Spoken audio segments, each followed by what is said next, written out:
I wonder if something weird happened when we moved the date because I had this set up. Oh, I don't know why that would make a difference. so when you resent me the link, was it did you recreate a completely new one? No, I didn't. Maybe just reinitiate like a completely new link. Is that That's possible? that's kind of what. Oh, dude, we are live right now. Oh my goodness. What happened? We have no idea, but Joe, I'm looking at us live on YouTube right now. All right. We have done it. We're live. So sorry to our viewing audience here. I have been frantically texting and calling Ryan Thrower, our great heroic producer here at the Free Trail Network, and we are very happy to be joined by Joe Grant. Joe, thank you for your patience. Hope you're having a great Wednesday. Say hello to the viewing audience here. Happy UTMB week. Hi, how's everyone doing? Thanks for having me on the show. Dylan, excited to chat. Oh my goodness, my blood pressure, my heart rate. It feels like I'm like climbing the Grand Col Ferret right now, bro. That was hectic. Anyway, feels like UTMB week. It does. Always drama keeps it entertaining. And speaking of which, hello everybody. We're very happy to be joined by you wherever you are, and it's an exciting week. Of course, the most important week in trail running, and I have a great guest here to help us break down the action that's going to be coming up in Chamonix this week. Joe, I thought would be the perfect counterpart co-host here, given his experience at the race, given his somewhat French heritage, and just overall experience and knowledge of the event itself. Joe, you and I were rapping out about our FOMO of not being over there in Chamonix this year. Why didn't you make the trip across the Atlantic? Yeah, definitely. It's always an exciting time of year. I've been trying to travel a little bit less in the past, few years, at least post pandemic, and stay a little bit more on the local trails. We've had a wild monsoon season this year in the San Juan, so we've definitely got that Chamonix sort of PNW wet, humid, we get big thunderstorms, which is, I think, a little less common. It rains a lot in Chamonix, but there's of course thunderstorms, but I feel like it's less of a threat, at least, than perhaps at Hard Rock or races on our side. Yeah, I've heard that the monsoon season has been substantial in Colorado this year, which is a good thing. The alternative is drought and wildfire. So, grass is always greener situation. I'm sure you wanted to have more bluebird days up on the peaks, but anyway, Joe, let's not waste any more time here. We've been sort of just keeping the audience waiting for 15 minutes already. So let's dive into UTMB. Of course, this is the most important race of the year, most important week of the year. And you have a long history with the event. You posted a hilarious photo of yourself before the 2009 running of the event. So just remind everybody about the experience you have there at UTMB. Yeah, that was my first 100 ever. And I'd started, I guess, ultra running in 2007, or at least in terms of doing my first race. And so then having grown up in France, when I heard actually of UTMB through Topher Gaylord, who was, I think, on the cover of Trail Runner magazine, maybe the year before or something like that. I think he had taken either won or finished second or tie or something like that. He was second. He's still the highest placing American male in the, I think, yes, it was the first or the second running of UTMB.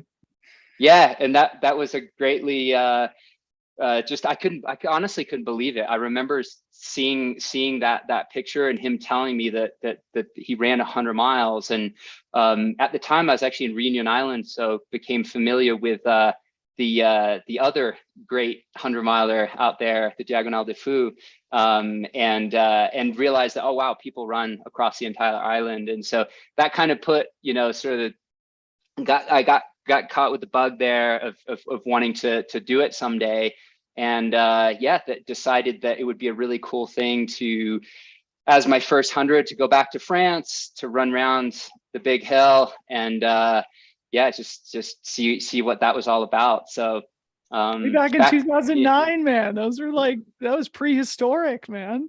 Any commentary about how it's evolved? I mean, because I know you've been over to the race, you've done it a few times now, but you've also been there in other capacities as a fan, as a media person too. How has it evolved since that first running in 2009? And like, how much more of a circus is it today than it was back then?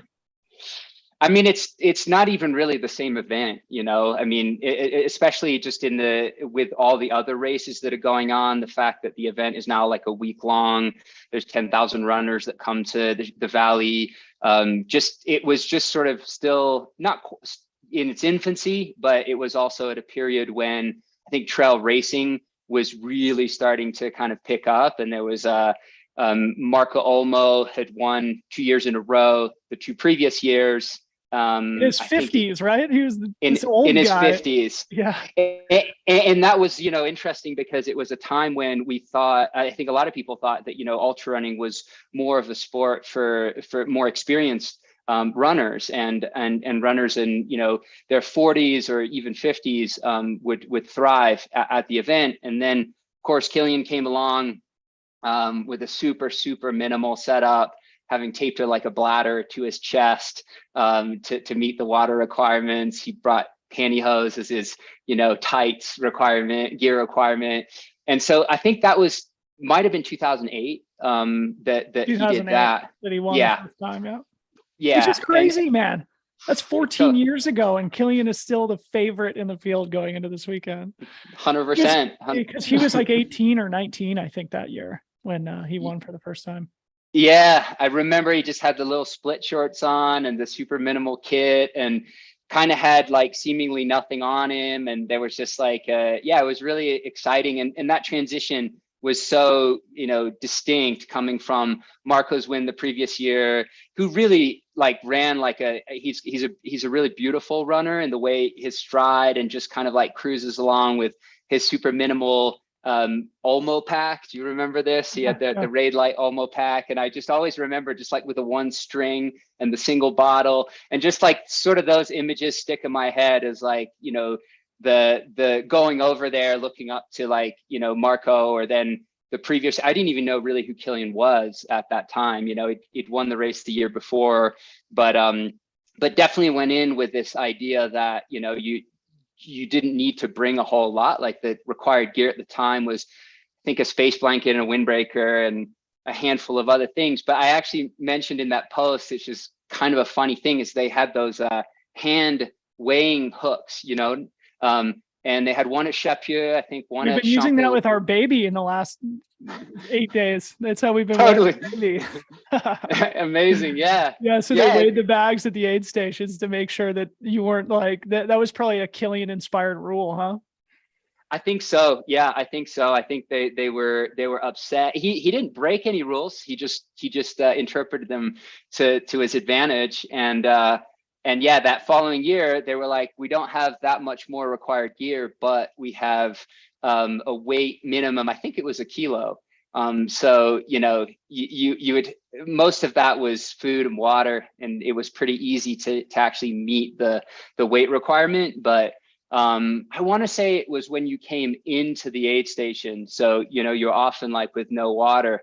And they were just, I can't really remember the details, but it was a funny element. And that was, I think, the start of that, you know, more rule centric with like, okay, we need, and then also safety, more participants, you know, and then the subsequent years, I think 2010 was big mudslide year. And so there was, with the cancellation of the race, and yeah, just a lot of things started to get in motion then and change. And yeah, the photo that you posted this morning, the stark realization, or just like the biggest thing that I sort of took away from it, was just like, wow, how much the equipment and the gear has advanced in the 13 years since your first running at UTMB. Yeah, with these just like super minimal race vests and all the technical gear that goes in the pack that's all stripped down. And it's funny, It doesn't feel like that long ago, but so much has changed and so much has advanced. And you're right, like moving from the Marco Olmo generation to Caitlyn, and the contrast there of this guy in his 50s with a gray beard winning the race.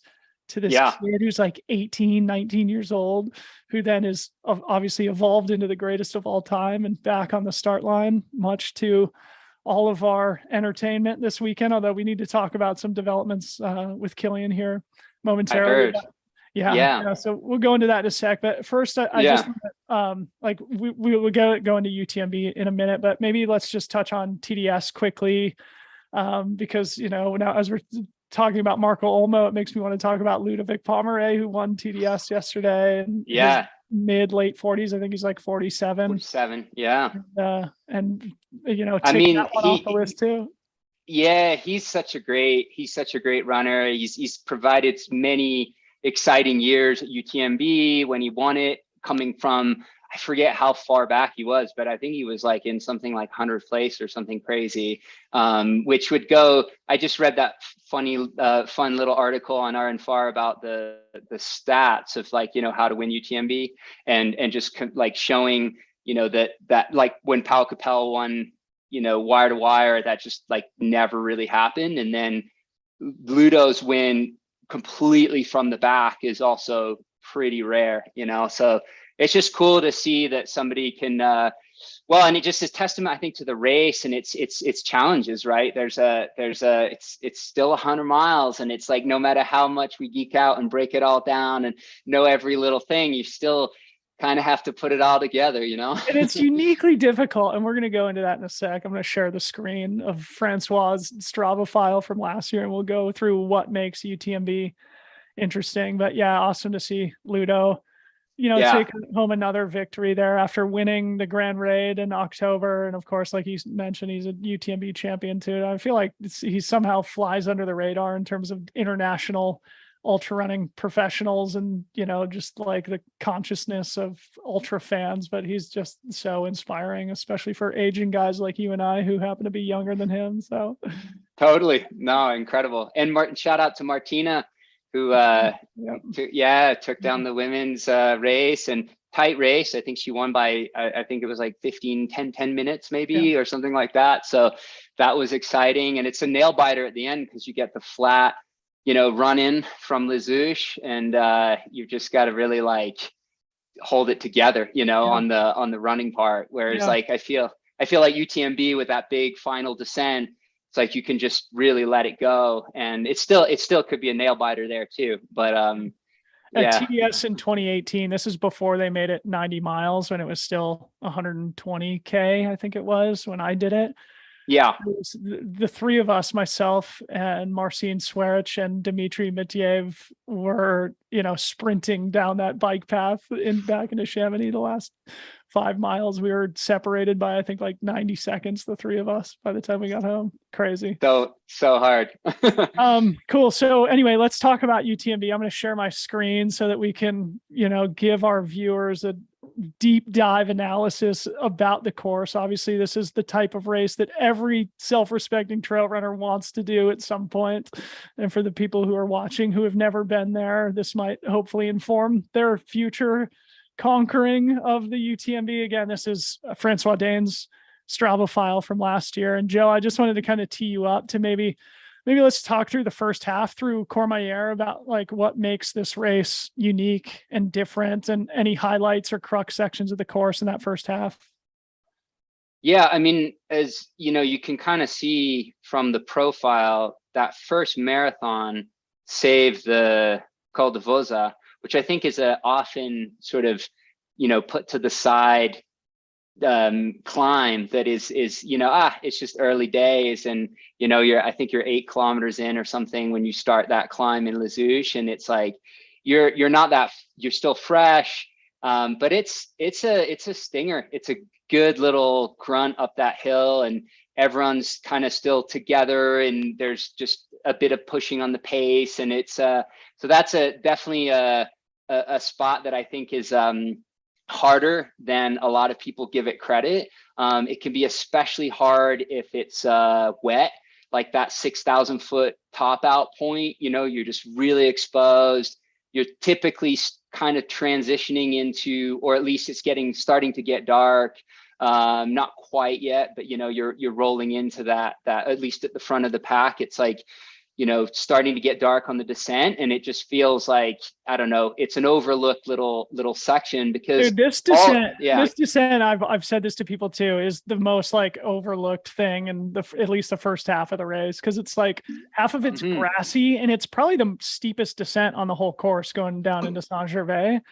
And I remember when I did it in 2017, it was just like those Europeans just like absolutely hauling ass down the hill. And I'm just like trying to save the legs until later. But you were saying something that I think is really important. And that is like that this first marathon, really, except for this climb, is super runnable. Like basically all the way to the bottom of the climb up the Col de Bonhomme, which is monster. But basically this first 22 miles, call it, is super runnable, which means, when you look at this back 50K of the course, that it's the ultimate speed trap, I think. And this is part of the reason why we see so much attrition, especially in the men's race every year at UTMB, I think, is because everybody is going so hard for these first 22 miles. The level of competition is so high. Everybody's competitive energy is going, and then you go into the night where the drama happens. Yeah, you go into the night, and Chapieux, for some reason at 50K, it always feels a bit kind of remote for some reason, like not a lot of places I think on the UTMB course feel remote, because you're always in contact, or often in contact with, people and towns, and there's just a lot going on. But Col de Bonhomme is definitely like your first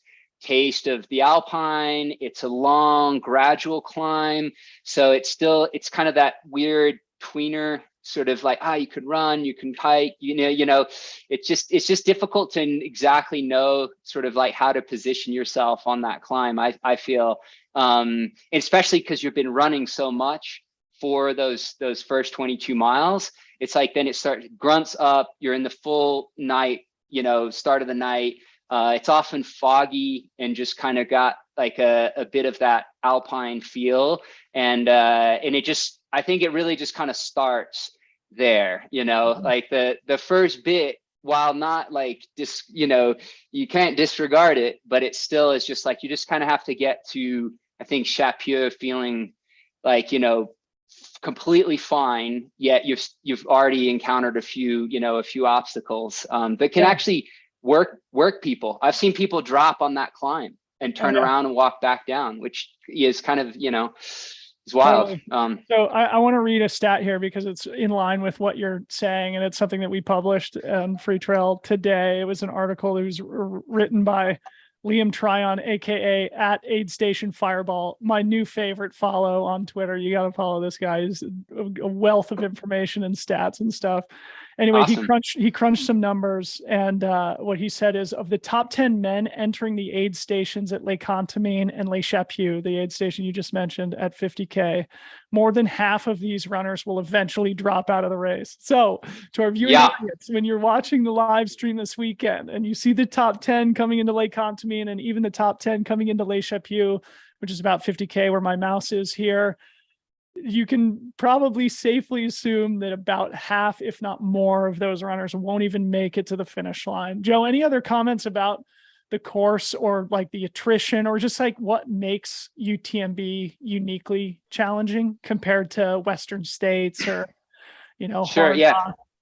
Well, I would say, just a note on that, I think on the women's side, it's actually different. Like the women ran a more consistent race, and typically that top 10 coming through Chapieux isn't necessarily going to be, the top 10 at the end, of course, but I think that ratio is a little bit, different for the women, where they're just a bit smarter about, not getting too carried away. I think there's just so much energy coming through that first. I mean, until you really start the climb around 22 miles there up Bonhomme, you've got just so many people. I mean, you can feel the vibration in the, in the aid stations, like in your bottle when you're trying to fill it and stuff. And I think that to me is an important element as to why I think a lot of people struggle. Is the emotional control. It's overwhelming. Yeah. And the crux of 100 is to stay focused. And, if you can stay focused, you can keep your head in the game, you can run like in your own race, basically, it's difficult to do that in a context that's just like, an arena, of just so many people, and just the emotion, like you say, is just, and you can get carried away too in a positive way of like, you're coming down Chapieux, which is a fun descent, and you're just like, woo, it's UTMB, I'm up in the front, and then all of a sudden it's like, oh, and then you're like, oh shit, I've got 25,000 more feet to climb before I make it back to Chamonix. I'm just gonna actually share screen one more time, and just we can sort of round out our conversation about the course. But obviously, like, every section is difficult, but it's like Western States, it's so hard to like actually nail it and put every section together, right? And I think it's made especially difficult, or it concentrates the difficulty of the race in the way that it finishes. And this is, I think, another reason why we just see so much attrition, because you come up off the top of the Grand Col Ferret here about 100K into the race, and you've got a 13-mile descent all the way down to Lafouille here. And then, of course, you've just got 3 insanely hard climbs to finish the race. And I mean, on its own, the last 50K would be like a really challenging 50K course, like akin to Speed Goat or Broken Arrow or something like that. And it comes totally at the very end of 170Ks. It's really that getting to Champex-Lac is really when the race starts. But you've got a lot in the way to sort of control the race until that point, to really have, because everyone who's raced well, yourself included, like on the real nail biter year, that you were really, like, was it 5 or 6 folks there that you really kind of battling on that last 50K. Man, it's just really tough, because everyone came into Chapieux or to Champex looking pretty decent and ready to do it, and except for Jim, who actually revived, but miraculously, much to my chagrin, he came charging past me after I went past him, like just pitifully walking down the road in Champagne. And I was like, oh, Jim's done. I'm moving to bed. And then whatever it was, 2 hours later, he came past me running like 4:30 pace. It felt like dropping into Valencia. And I was like, what the hell, man? I thought you were finished. Anyway, but this is a fun stat also from Liam's article that he wrote for us, because 2017, that year that you're talking about, was a bit of an anomaly. Like I mentioned, many of the years, the fastest guys who come into Les Contamines and Les Chapieux, more than half of them drop. In 2017, only 2 of the top 10 runners on the men's side who came into Les Contamines dropped out. So 2 of the top 10 in 2017, and 0 of the top 10 at Les Chapieux dropped out of the race that year for the men, which is a glaring, anomaly in the historical record. So, but I think this year is setting up to be just as competitive as that year, even though we're missing key names like Francois Dane and Xavier Thevenard. And we should talk about the field here in a sec, but maybe first, before we do that, let's just touch on the weather, because I've got it up here on my screen and I'm still sharing here. I know you've run the race in good conditions and in bad conditions. What do you think about the weather forecast here in Chamonix? It looks hard. It's a hard one in the rain, honestly. Rain in general just kind of wears on you, just taking care of your feet, trying to stay warm. I find a little bit easier to eat when it's cold, so that there's some advantages to that. But man, it's just so much easier to manage yourself in like you can run in a singlet at night on a good year, and you can have everything on and still be cold on even this, like, these temps don't seem that cold. It's like the humidity is so high, or at least perceived humidity, certainly compared to Colorado, to me always just feels like, man, you're just kind of drenched no matter what, like in the rain gear. It's raining, you're wet inside, wet outside, and it's just kind of hard to stay warm. I think that will be a major factor in the race. Also, I think another thing is this night start. That's something that, of course, you can prepare for night starts, but it is always harder to run through the night, no matter what. And I think this whole, like, oh, you're fresh going into the first night, you're still missing a night. You've probably been up most of the day, even if you're just napped like an hour or, whatever it is. And so carrying over, like, have to draw a lot of energy to compensate, you know, for that first night. I always find that to be challenging. You know, it's waiting around just all day because they don't start until 6 p.m. It's like, yeah, when I'm starting to wind down for the night personally. totally. So, and yeah, everything about it is a Rubik's cube, isn't it? It's so hard to get it exactly right. And the same can be said for a lot of the best races in the world. I mean, Western States is much faster, but also I think equally difficult to absolutely nail, just because all the different variables come together in such a different way. And I guess just to round out the weather conversation, I don't know. I mean, it's like hard to predict too, you know, it's like, it could be pouring. It could be pouring going over the Col de Bonhomme early in the race. And then typically the Italian side of the mountain is drier, warmer, sunnier. And so that's this side of the mountain here where you can see my mouse. And that's when the leaders are at least going through the night. So if it were wet on this side of the mountain going through the night, that's when conditions are really going to be difficult and where all bets are off in terms of pre-race prognostication and which athletes may perform at their best. Well, I think that 2017 race was that way, right? Where Jim got a little worked on Grand Col Ferret. Grand Col Ferret, and then Francois. You know, I was actually in La Folie watching him come through, and just, you know, Francois came through fine. He was cold because it was, you know, foggy and a little wet, and then it just completely just worked Jim's quads coming down that, you know, with the cold. So I love that it's such an unexpected, like there's so many unexpected things that can go, you know, that can happen at this event.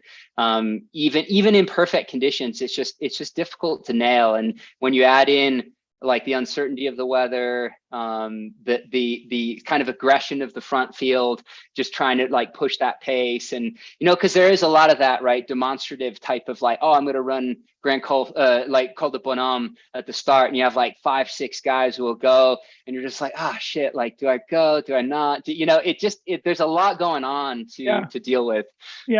So it's difficult, for the pros to let people go, especially because this is the A race for literally every single person in the field. So everybody has these big dreams and everybody wants to take a big swing. And oftentimes that results in great entertainment, but also massive implosions through the night when people come through Courmayeur, and then typically coming over the top of Grand Col Ferret. By the time they get to Champex-Lac, things are cooked. But it's also great for you know, it's a testament to those who are not at, you know, maybe as well known, and it's like an opportunity to have that break, because, you know, like, you know, if you can be a really good runner, you're not well known, you're maybe not a high, you know, ranking in the ITRA rankings, but then you're going in like, all right, I can just run my race and not worry about all that stuff, and knowing that people are probably going to be beating themselves up front, and you can pick it up. So that I think is always cool.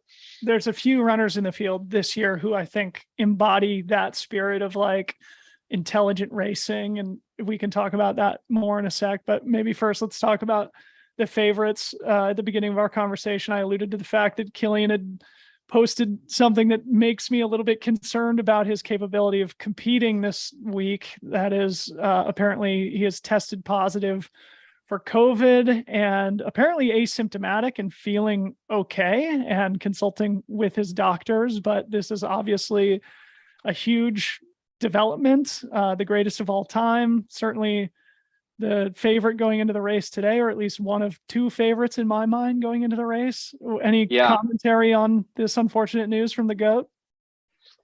I mean, this damn virus, you know, it's just been rough on everything and everybody, you know, and so, yeah, it's a real bummer. I'm glad he's feeling, you know, okay, but as we all know, COVID's kind of a weird one and could, you know, I don't know, just act up in strange ways that we can't really anticipate. But hopefully, you know, everything is cleared for race day, and he can at least toe the line and give it a go. I mean, without a doubt, to me, he's the guy to beat. I mean, that sounds pretty obvious to say, but I mean, he's just so freaking good, and his hard rock was amazing, and his ability to recover has always been, over the years, so impressive. And so I'm not really like concerned about that double, that could be like, for maybe other runners, more mortal runners, that would be like, that double is pretty tough. Well, I think he it's also tough. did tears and all in between. So Right. Little speed training.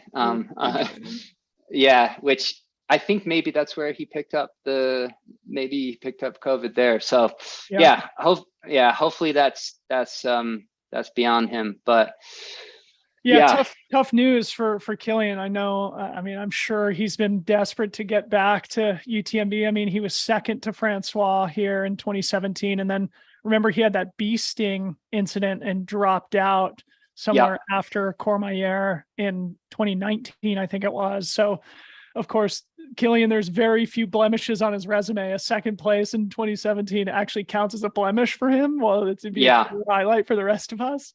And then, of course, which he had done Everest twice and won hard rock, and and not to take anything away from Francois, who obviously was incredible that year and would have been regardless of how prepared Kilian was. But there was definitely, like, when Kilian's focused, he's hard to bet against. I mean, I felt that way at hard rock. I was like, I thought it was going to shake out that way, even though I was rooting for Dakota too. And but yeah, great.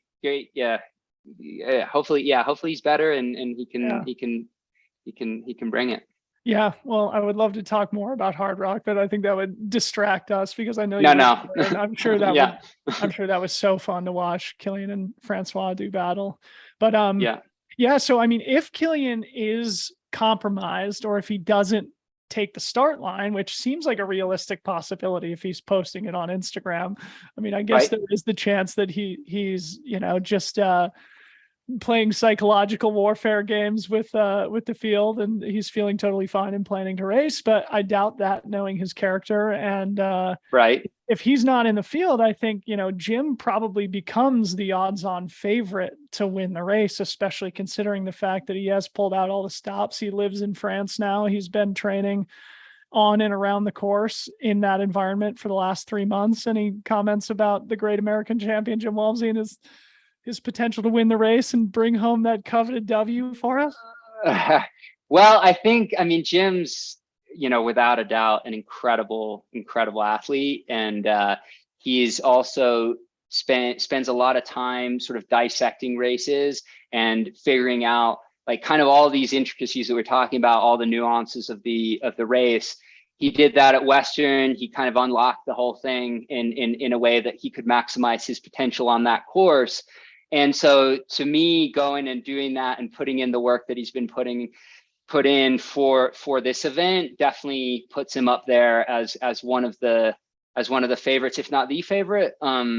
That said, I mean, there's definitely a lot of experience there. Aurelien finishing second last year, Hannes, who's just set that course record, Lavaredo, Paul Capel, who ran, wire to wire. I mean, I know he's coming off a knee injury, but still, he's and there's just a slew of other folks, that are so strong and really ready to be there. I think if Jim has a perfect day, he's going to be really hard to beat. I do think the conditions don't favor him as much, even though I was going to say that if it's wet, I don't think it plays into his hands as much as if it's reasonable weather conditions. That said, he's aware of that. He's prepared for that. He did Madeira, which is not an easy course, and broke Francois' record there on a course that you would think is much more in Francois' wheelhouse than somebody like Jim, who has, like you said, made his living on courses like Western States. But he has the talent, of course, to win this race. And I think, to your point, this is important to really stress, like, because there's some athletes who are just like really talented, but and work hard, but they don't have like that figure it out mindset. And Jim has proven over and over and over that he's relentless in his willingness to keep tinkering. And I think admirably like, he's made a point to get on skis in the winter, something that is probably he feels like unathletic or at least not world class at. And I think for somebody who is so talented, that's, I think, indicative of his willingness to, figure it out and not rest on his laurels. And, I think that should make all the Europeans scared, especially those who typically you would think perform better on these types of courses, the Aurelians, the Hanneses, the Pau Capels, et cetera. So, speaking of which, those guys, of course, we don't need to tick through the entire list, but part of me feels like this is a little bit like that moment between Marco Olmo and Kilian Jornet, we have sort of this Kilian era. And of course, he's still at the top of his game. He's still in his early 30s now, but we've got this this just like dearth of insane international talent coming in. Hannes Nammerger sort of represents that, who's just been on an absolute tear, just like probably one of the best performing runners in the world over the last 2 or 3 years. Pablo Villa, another young Spaniard coming in. I think Pau Capel is one of the storylines of the year this year of like, is he back from knee surgery? Right. Tom Evans. Tom Evans. Yeah. I listened to his Iron Far interview today, and he's like Jim also, where like he's super talented, but also has that like puts in the work.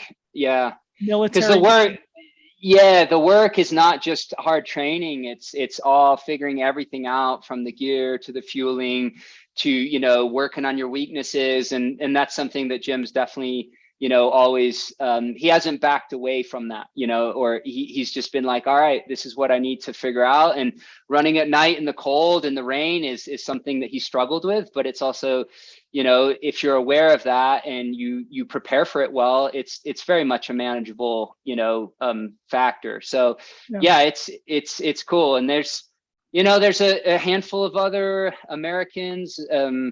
I'd love to see Tim Tolfson have another good one. David Laney. So many good challengers really. And I think that's the beauty of UTMB, is that it is just there's a lot of room in that top 10 for people to sneak in. And you're never, especially in like hard weather conditions, you're never like too far away from rolling an ankle or something happening, or everything seems to be going great, and then you get hailed on, and I don't know, it just there's just these factors that could really kind of mix things up. And when you've got such density coming behind you, it's psychologically, that's also tough for Jim, right? He has to keep that intensity up and that focus up, even if he falters.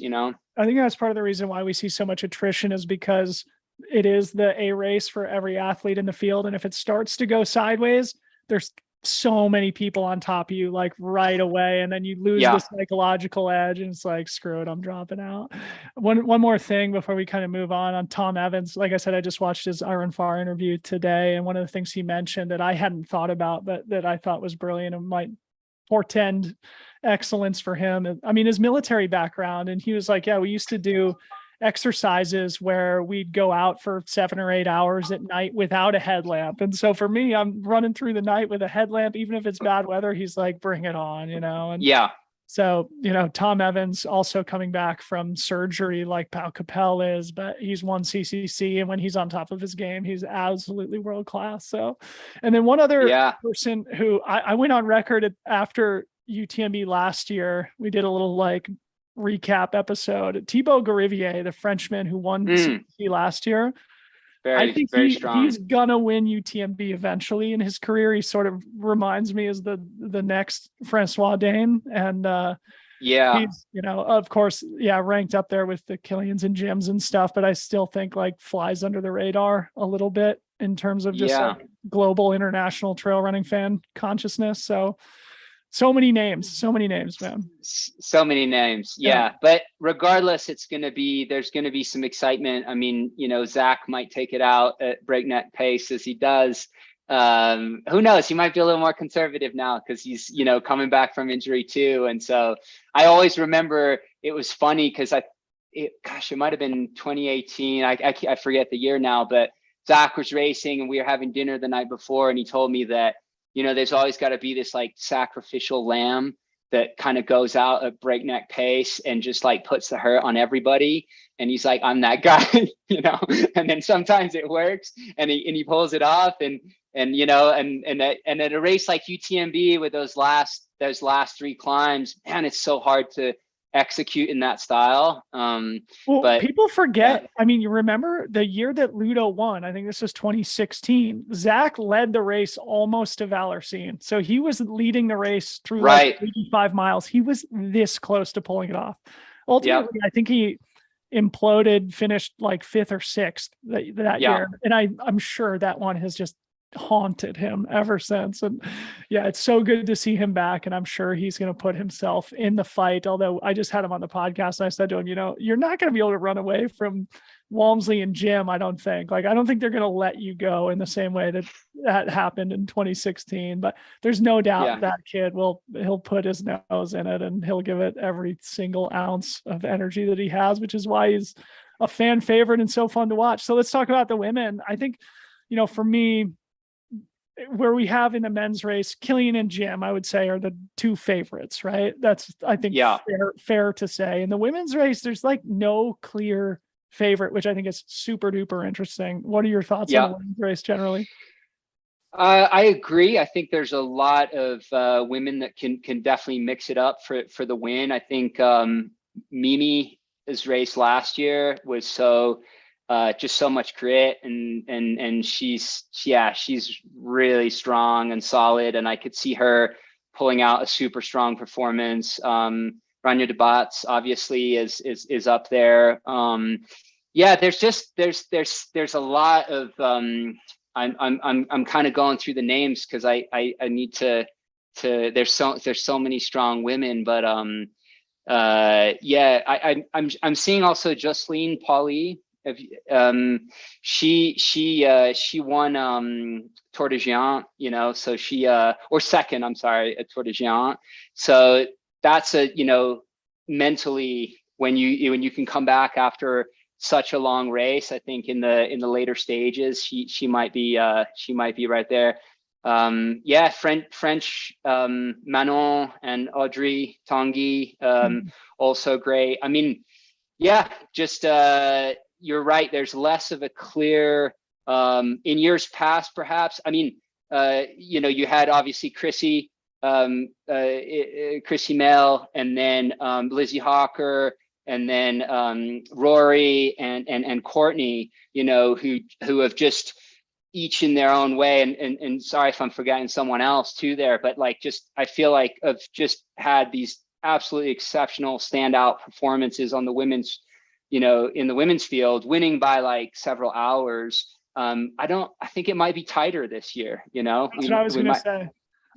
How does Courtney's absence impact the dynamic of the race, right? It's I don't know. I think it could be very interesting that we could see more of a pack dynamic than we've seen in years past, because it's still just as dense, just as deep as the men's race, but without somebody who you would look to as the rabbit, like a Jim Walmsley or a Killian or a Zach Miller or whatever, Mimi's been on the podium here, but she runs usually fairly aggressively. She definitely asserts herself, but I don't think she's going to necessarily be the type of runner who's like Pau Capel in 2019 when he had a 20-minute lead going over the Col de Bonhomme.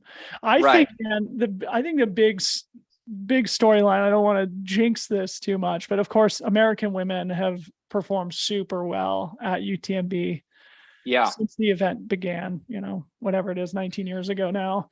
And the depth of the American women's field at UTMB this year, same with CCC, and we can talk about that in a little bit, is superstar. Even without Courtney in the field, we've got such good American talent in the race. And so my secret hot take, which I guess is not going to be secret anymore, is that we're going to have 4 or 5 American women in the top 10 this year at UTMB. So nice. Yeah, I'd love.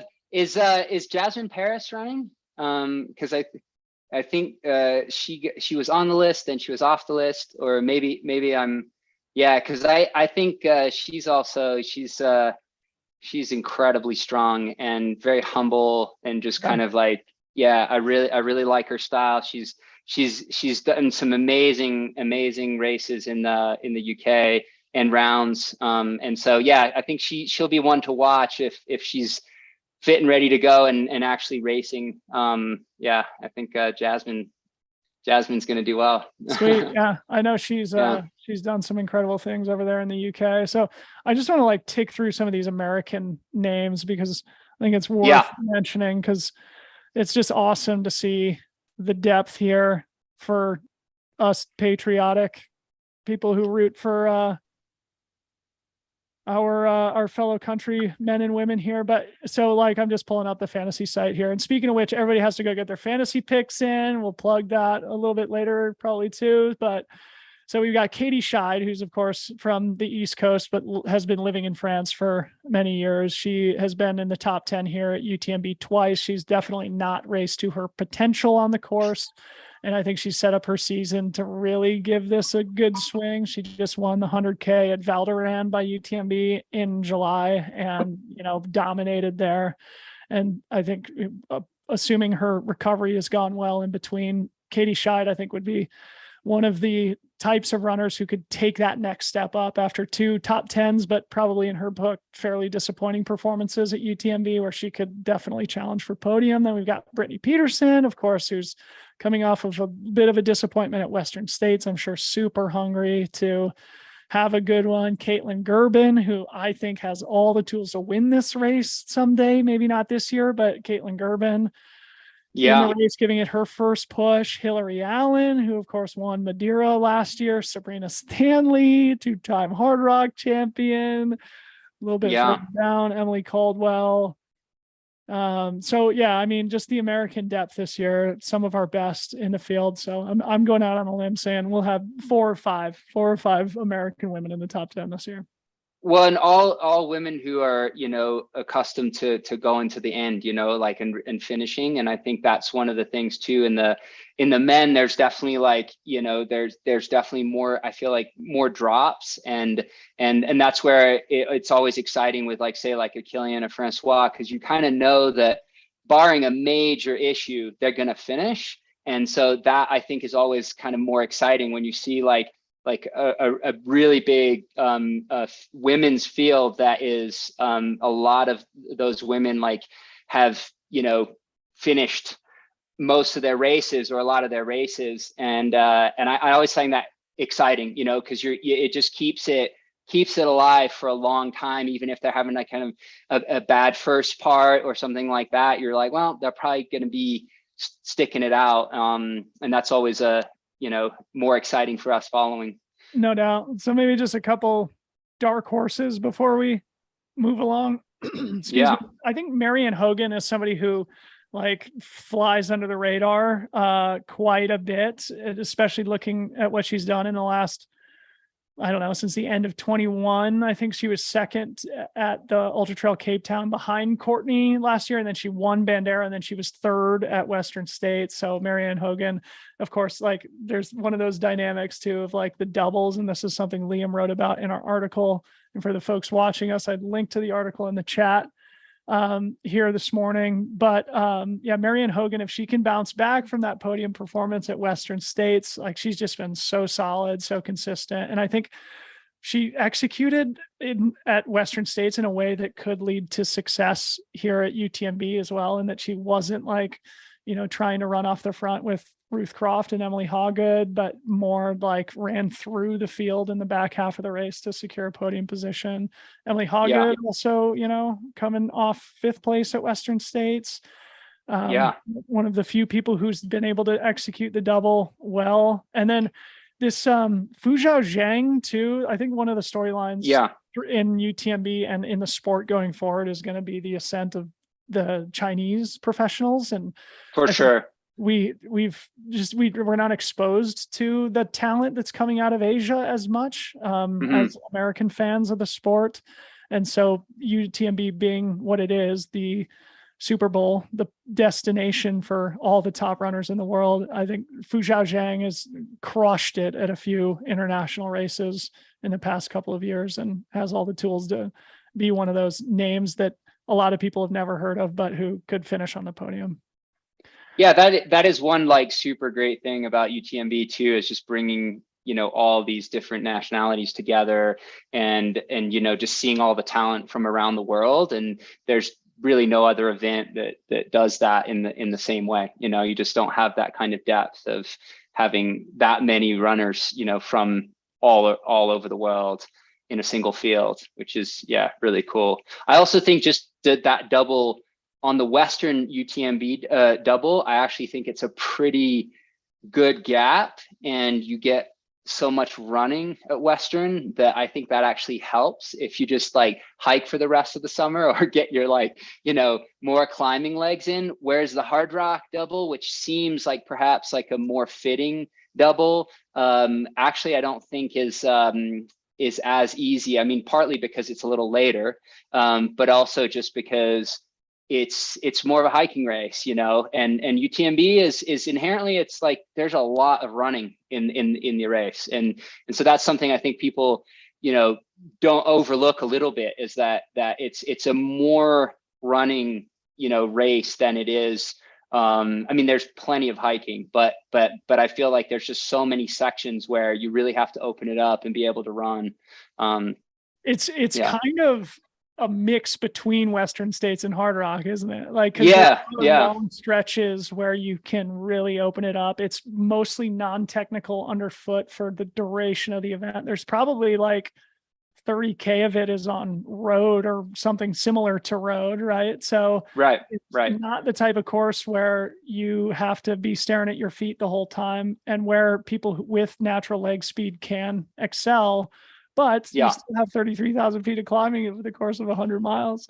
But I mean, to your point about the double, I mean, last year was evidence of the fact that it's just so hard to put Western States and UTMB together. And Francois was successful in putting Hard Rock and UTMB together. Either way, both doubles are extremely challenging. But if we were just talking about dark horses in the women's race, and I forgot to mention Tyler Greene earlier when we were talking about the men, but he represents, I think, the perfect type of athlete who could absolutely run his way into the top 5 or even onto the podium if he's recovered and fit from his post Western States, recovery. Because I mean, he's not the type of person who will get emotionally caught up in the action too early in the race, and will absolutely be composed and take care of himself, and has the potential to pick up some of that carnage that always ensues in the back half of the course. So I mean, it's nearly more of a mental challenge, right? Of trying to pull off 2 big performances. I think, just running 100 miles is really hard. And so when you've you do one, you're like, okay, great, and then to kind of, even if you feel physically quite good, once you get to that 70, 80 miles in, and you just need to pull on those mental resources to go do it again, it's really challenging to do that, well. Yeah, so 100%. Yeah. You have to be standing on the start line in Chamonix, like fully ready to put yourself through a life-changing, transcendental, incredibly challenging thing. And if you have any reluctance to embrace that challenge, you're not going to put together a great 170K. But all right, so let's just briefly touch on CCC and OCC, just to, because I think it's so crazy. You mentioned earlier about how UTMB in 2009 was less of a circus, and now it's this full week-long event. And I think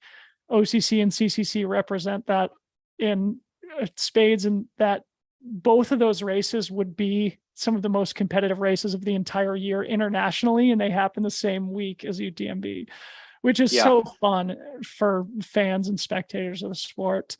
And also for those of us who live stream and get to talk about it ad nauseum. So CCC, I don't know, have you ever done the race? I know you're familiar with the course, but maybe I'll share my screen here and you can. I mean, it shares, most of UTMB course, right? Like there's a little bit, a couple of, I think isn't there a little change at the start so or something? The first climb is different. And right. I mean, as you can see, just for the volume of people trying to get up like that tight single track, it would be impossible, right? Yeah. So they stay on the road a little bit longer, and then they go higher before they drop down to the Bertone, the hut, Yeah. the Yeah. aid station that's on the UTMB course. But this climb is absolutely savage way to start the race. It's like 4,500 feet. This top part is crazy steep. Of course, it's so early. The challenge for runners is to just, maintain their composure and not get too caught up, because then, as you know, and this is part of the UTMB course as well, some of the nicest, most runnable trails on the entire course come early here.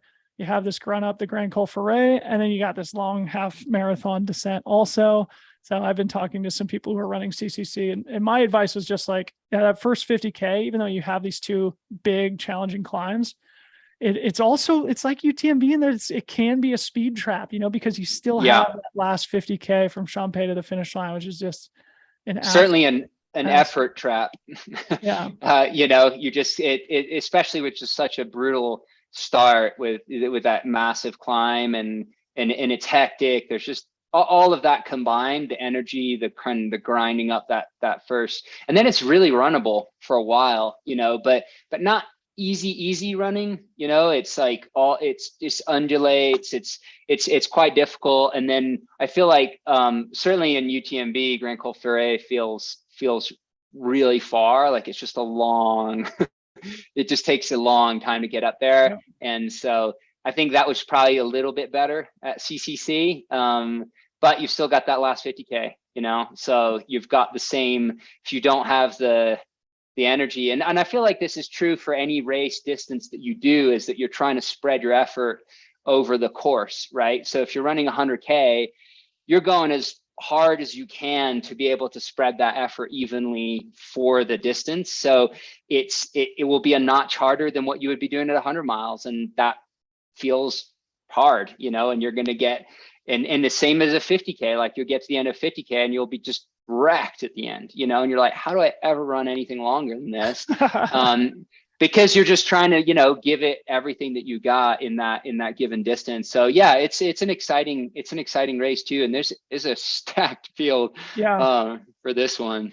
Yeah. So I was just sharing my screen from Abby Hall's Strava from last year. So just to provide stats, it's 61 miles with 20,000 feet of climbing. So it's definitely a proper difficult 100-kilometer race. And like Joe said, it does share most of the course with the UTMB. And so for our viewing audience, if you're having a hard time getting into UTMB, or you want to take your time making your way up in distance to tackle that absolute beast of a course, CCC is a great way to see the last 100K of the course, to get a feel for European style racing, and to gain experience for an eventual tackling of the UTMB. So moving on to talk about the depth of the race. I mean, like I was just mentioning, if CCC was a standalone event, it would be probably like the second or third most competitive race in the world this year. Yeah. And I think similar to UTMB, one of the major storylines, I think, for me, is the depth of the American field on the women's side, especially at CCC. Maybe let's start with the women. Any names popping out to you, or people who you think are maybe flying under the radar?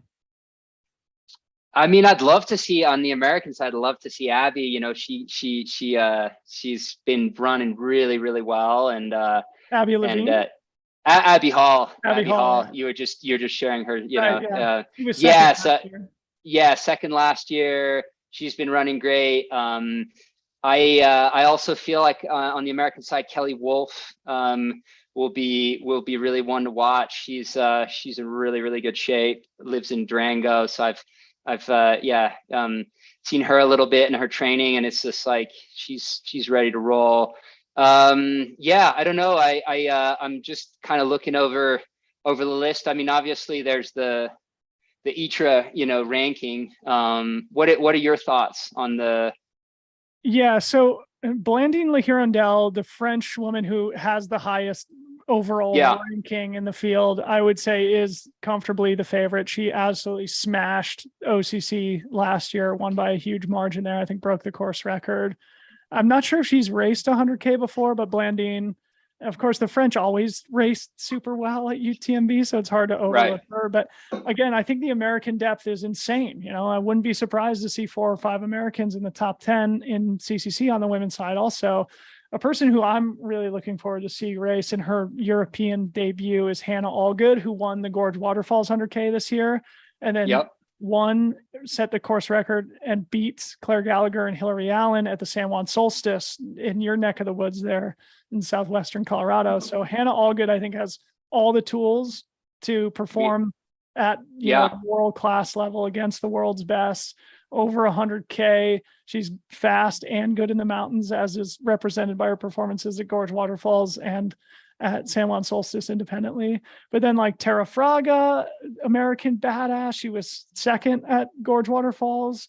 Abby Hall, like we just mentioned, who was second at CCC last year, who I'm sure is fired up to return as, probably the highest placing returning runner. Taylor Nowlin, another American. Ladia Albertson-Junkins, an American. Emily Smits, Kelly Wolf, Abby Levine. So crazy deep on the women's side. Ida Nilsson too, Swedish. That's one of the names I'm really excited to see.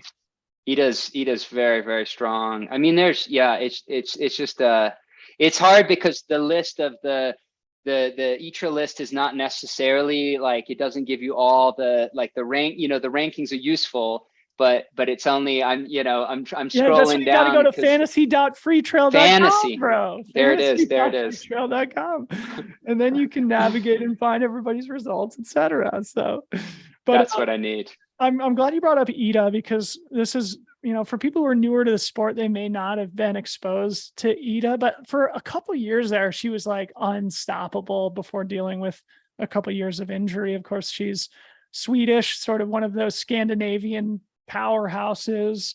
And I know, like, over the course of a couple of years, this is just off the top of my head, but like, she won TNF 50, she won the Gamma, she won like Transvolcania. And by wide margins, comfortable margins in a lot of those races, and was very much the best in the world for a while, then struggled with injury for a long time, was dropped by her sponsor. She's got picked up by Kraft, the proud Swedish company. And so I'm really excited to see Ida hopefully looking for a second wind, or just like a redemption, a redemption tour after a couple of tough years of injury. So good to see her back on the start list. Should be in the mix. Yeah. Let's talk about the men. What do you think? I mean, John Alvin's going to be hard to beat. Stud. Yeah, definitely. Yeah. He's just really, really, really good. Hayden could have a good one. He's proven himself in the past here. He's just, he's super solid. Thibaut Barignon, I think has been a top performer for a while, and was second last year behind Thibaut Garivier. The two Thibauts were first and second last year, I think. All right. Yeah. So that sounds right. Yeah. I think there's a lot of depth there too. I'm just kind of going down. Dakota Jones is not in. But it's okay. Do Pikes Peak. But yeah, I mean, John Albin, I just had him on the podcast not long ago also, and again, I'd put him in the category of like the Tom Evans and the Jim Walmsleys of just like super tough mofos who work their ass off and who are problem solvers, and he's just so consistent, right? It's very rare that John Albin has a bad day. I just remember. Yeah, go ahead. Sorry. I was just going to say, recently he's sort of been finding his groove in the Golden Trail type races, but like he won the Templier race in France at the end of last year, which is about 50 miles. It's rare that he runs 100K or more. He's also a professional obstacle course racer, a multiple time world champion obstacle course racer. So I think he's just got that, he's a British guy, and he's got that sort of like British, no nonsense, just kind of like business oriented type athlete, but also kind of the Scandinavian toughness after living in Norway for many years. He smashed OCC last year. He broke the course record by like 15 minutes at OCC. So John Alvin. He just jumped out to me at Tromsø, when he started to race there, and I think he won it a couple, 3 times, but really standout dominating performances. And it was just like, this guy seems like he's really fast. And that OCC win last year was really impressive. So yeah, good field. People forget that Hayden Hawks, sort of had one of his sort of international breakout performances winning this race. I guess it was probably 2016 or 2017. And good to see Hayden back on that start line after a proud second place finish at Western States. So it'll be interesting to see if Hayden can get his second win there on the CCC course. Well, it's interesting because Hayden's very much a runner. And so that's a testament to shining here as to there is a lot of climbing, but it's still a running course, and so he's a good example of somebody who, you would think like, maybe he's more suited for a Western type course. And then he comes over and does just really, really well here. So yeah, it's exciting. Yeah, no doubt. One last name I want to just mention here is David Sinclair, an American from Truckee, who's been shredding this season. Second place behind Adam Peterman at Canyons. He won Broken Arrow, then he won Speed Goat. So if he has a good one at CCC, which he obviously could, I don't know, could be in the hunt or even the favorite for Ultra Runner of the Year. Yeah. Quietly, David Sinclair. Awesome. Very good.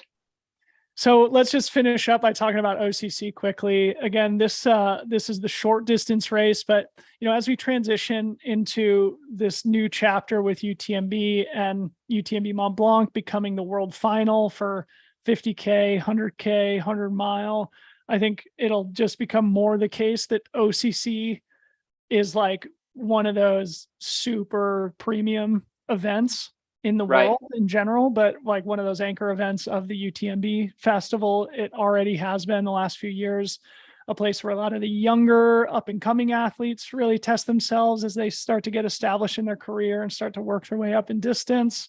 And it happens to be starting, I think, tonight at like 11 p.m. Pacific time. So okay, luckily I have a newborn son, so I probably won't be sleeping much anyway, but yeah. Well, it's kind of cool, and what I would love to see is just that the 100 mile is always like the distance that takes all the highlights, and instead it would be nice to see like these different distances kind of anchoring a little bit more, like, oh, you do want to follow the 50K and you do want to follow the 100K, and those distances, certainly in the past in the US we had so many great like 50 mile, 100K events that were on par in terms of notoriety to 100 mile events. And then 100 miles just became that challenge similar to the marathon of like, got to go do it. So it becomes like the marquee event, which, I mean, it's a longer event to race over, and so there's more excitement over a longer period of time, but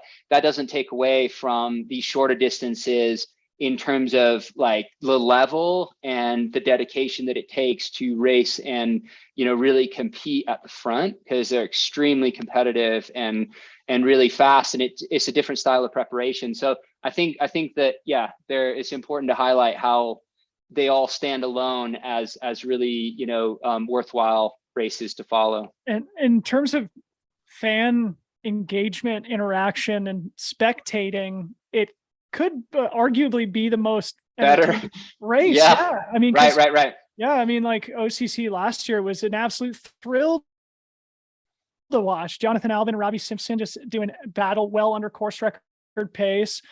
They came to the top of the last climb, the Flagere, together, or more or less together, before Jonathan Alvin made his critical gap on the final descent. But OCC absolutely is a worthy race to like care about. And I think one of the things that I'm excited about with this new world final thing is that, I mean, you and I, Joe, come from that era where there was the pressure to race 100 milers, right? Like, 100%. And it got a lot of our friends and contemporaries in trouble in their career. Each of us, to a degree, probably would identify moments in our careers where we were chasing 100 milers a little bit too hard and stepped over a line. And I think having OCC and that be sort of like a world championship in air quotes level event will hopefully then give younger athletes the motivation or the incentive to take a progressive approach to their career and, go try and win and be the world final champion at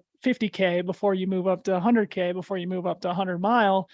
Before you know it, maybe you're having a 15 or 20-year career as a professional in the sport. So I'll share my screen and we can just I'll just touch on the course quickly. I've done this race. Again, this is also very similar to the last 30K of UTMB. There's some critical differences, so I'll try and explain them here quickly. And this is Jonathan Albin's Strava file from his victory last year. This whole section, sort of starting from here down to Trient, is the same as the UTMB course. And then apparently they've changed the course this year, going up over Le Baume, the second climb on the course. And they apparently now kind of traverse over the top of the hill here before dropping down to Latour. Oh, interesting. Yeah. And from what I've heard, I was talking to Corinne Malcolm about this today. From what I've heard, it's more technical and you go higher and therefore it will likely be a slower race. So you can't really look at Jonathan Albin's time from last year. And then there's another difference from the UTMB course where on UTMB, they go up the Tête Avant and across to the Flagère. They stay a little lower. They stay lower in the valley and then they climb lower, but they still ultimately get to the Flagère before they have this identical final 10K from there into Chamonix. So, and then I feel like isn't that low portion the portion that you ended up running in 2017? That was the reroute, right? Which is quite technical super tough. And a pretty nails little section there. So it's not like less hard, I guess. No doubt. Yeah. So I don't know, maybe we just tick through some of the favorites here for this before we kind of sign off for the week. But again, I think this is just super fun and that there's a lot of younger up and coming athletes or people who sort of specialize more in sky running or Golden Trail series type racing that are going to be doing OCC. And I think for those of us who will hopefully have the energy to stay awake tonight to watch some of it, I think our loyalty or fandom will be rewarded with great action on the course. Any names jumping out to you immediately? I mean, Robbie Simpson's obviously back, which, gonna have to put him up there. I think Manuel Marias is gonna be really, he's so strong. Was running with him back in February at the Scarpa retreat, and he was just like, man, he's on another level. So I think he's definitely gonna be in the mix. Julien Roncon, French, should be pretty strong. I mean, there's a lot of guys here too. Petro Mamu's had some good showing. I think he just beat Killian at Cierzinal. Is that right? Yeah. He barely. Killian was waving to the crowd, and Petro snuck past him in the finishing shoot. So I thought I saw the photo. Yeah, I saw that photo. Yeah. Definitely a great athlete. Yeah. This guy Bart, whose last name I will never be able to pronounce. He's Polish. A freaking stud, the Polish guy. Yeah, a couple years ago, this was at the end of 2020, I think, COVID year, when they had the Golden Trail Series final in the Azores. Yeah. He beat Jim Walmsley in that 5-day. I remember this. Yeah. 5-day race that they put on there. And so, absolutely in that category of being, if you can beat somebody like Jim and win that overall in very competitive environment over the course of 5 days, they make them tough in Poland, man. There's a lot of very strong runners in Poland, and for sure. And then on the women's side, I think it's important to mention Sarah Alonso, who's been crushing it this year on the Golden Trail Series. Allie McLaughlin, great American champion who, typically doesn't race 50Ks, though I guess she did very well at Broken Arrow earlier, and then she won the Mount Marathon race in Alaska on July 4th. That's no joke. Yeah, no joke at all. Annie Moreno, another American, and, just another dense list of great competitors. But exciting.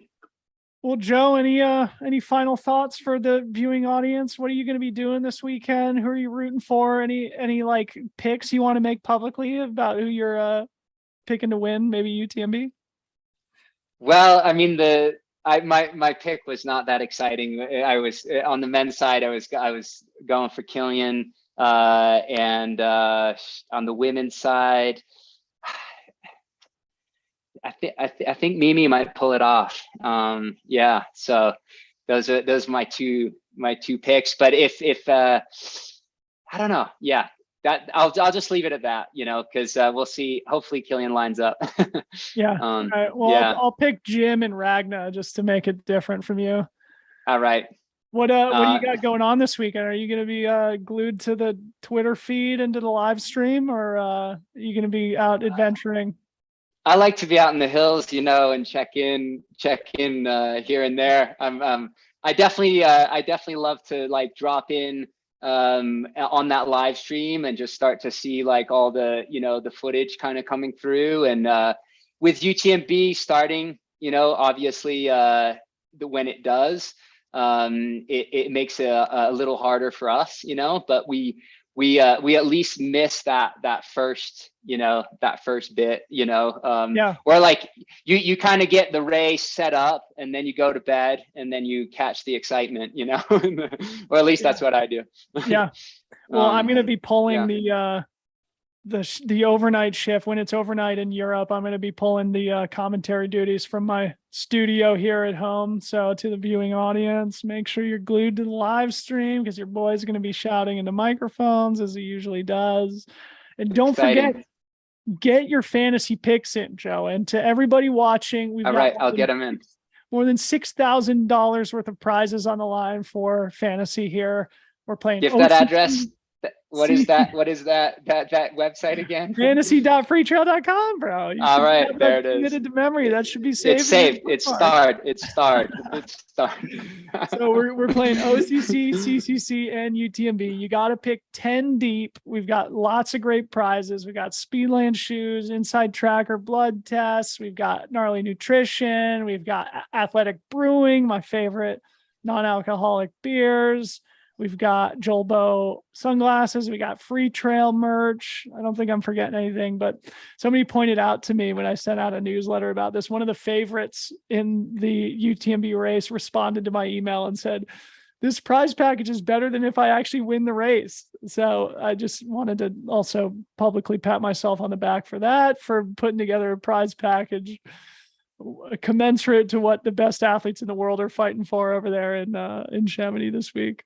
Mostly kidding, nice. But yeah, come play with us. It's super fun. We'll recognize the winners for OCC, CCC, UTMB, and then also the aggregate winner, who's the best predictor across all three events. So we've got cumulative scoring for that too. Shout out to Travis Longcar, the gentleman who made fantasy.freetrail.com and who runs it. And it's been super, super fun to play all season. So Joe, make sure you get your picks in. To everybody watching, make sure you go get your picks in. Hope you guys enjoyed this little breakdown between Joe and myself. Hope you all have a fantastic weekend. And who knows, maybe Joe and I will jump on these live streams if drama happens throughout the course of UTMB week. Joe, big hug.